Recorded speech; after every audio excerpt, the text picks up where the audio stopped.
Introduction to historical floods' impact on society.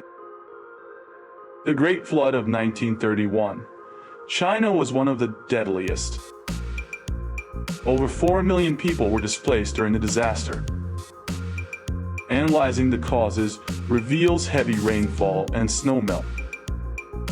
The 2005 Indian Ocean tsunami caused massive flooding in coastal areas. Early warning systems were inadequate during this event.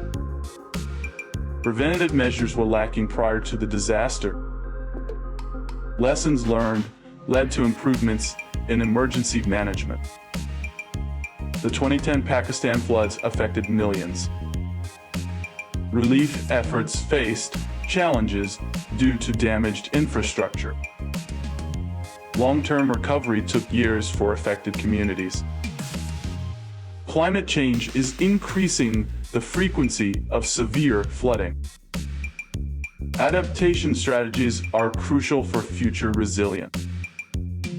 River management and real-time data are key components. Community engagement and planning is essential. Education on flood risks can save lives.